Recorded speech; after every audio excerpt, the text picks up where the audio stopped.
Assalamualaikum warahmatullahi wabarakatuh. Perkenalkan, nama saya Eka Novianita dari kelas 4, nomor NPM 101202555, mata kuliah Akuntansi Manajemen. Di sini saya akan mempresentasikan materi keputusan modal atau materi keputusan investasi. Yang pertama, keputusan investasi. Pengertian dari keputusan investasi adalah sebuah tindakan yang dilakukan oleh manajer keuangan dalam mengalokasikan sejumlah dana ke dalam bentuk investasi. Dari keputusan tersebut, investor pasti mengharapkan adanya laba dalam jangka waktu yang cukup panjang. Kedua, ada pengambilan keputusan investasi. Investasi adalah usaha penanaman produksi secara langsung pada usaha tertentu, baik perusahaan yang baru saja dibangun atau untuk tujuan memperluas usaha tersebut. Ketiga, ada jenis-jenis investasi. Yang pertama, investasi lancar. Apa itu investasi lancar? Yaitu investasi yang dapat segera dicairkan dan untuk dimiliki selama setahun atau kurang. Yang kedua, investasi jangka panjang.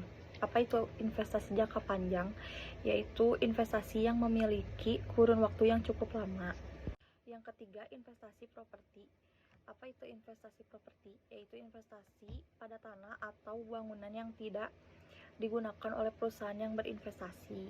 Yang keempat, investasi dagang. Apa itu investasi dagang? Yaitu investasi yang ditunjuk untuk mempermudah atau mempertahankan bisnis atau hubungan perdagangan. Yang keempat, ada jenis-jenis keputusan investasi modal. Yang pertama, pengambilan keputusan penghematan biaya atau cost reduction, di mana keputusan ini yang akan menyebabkan adanya penurunan biaya yang selama ini ditanggung perusahaan. Sebagai contoh, keputusan apakah suatu mesin atau teknologi perlu digunakan untuk menurunkan atau menghemat biaya operasional perusahaan.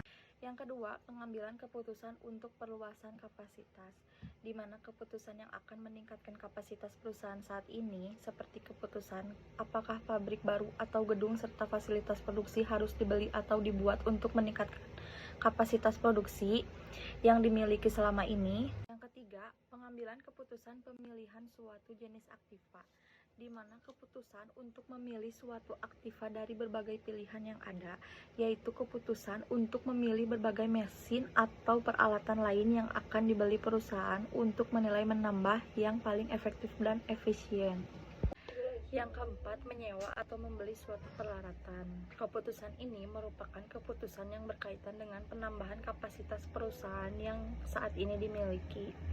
Sebagai contoh, apabila perusahaan membutuhkan tambahan kapasitas mesin produksi, apakah sebaiknya kebutuhan tersebut terpenuhi dengan membeli atau menyewa dari pihak luar.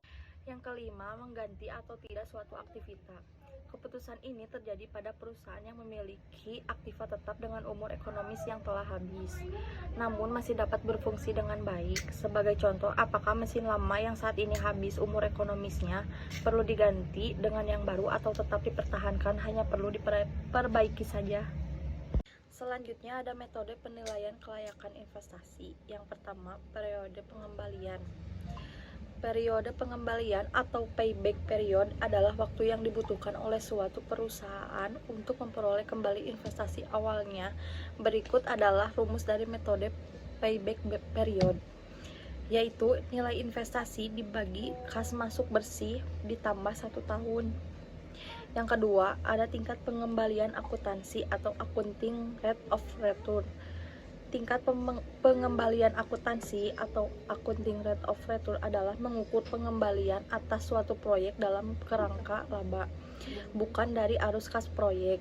Rumus dari metode ini adalah ARR atau accounting rate of return sama dengan laba rata-rata dibagi investasi awal atau investasi rata-rata. Sekian dari presentasi saya. Mohon maaf apabila ada kekurangan. Terima kasih. Assalamualaikum warahmatullahi wabarakatuh.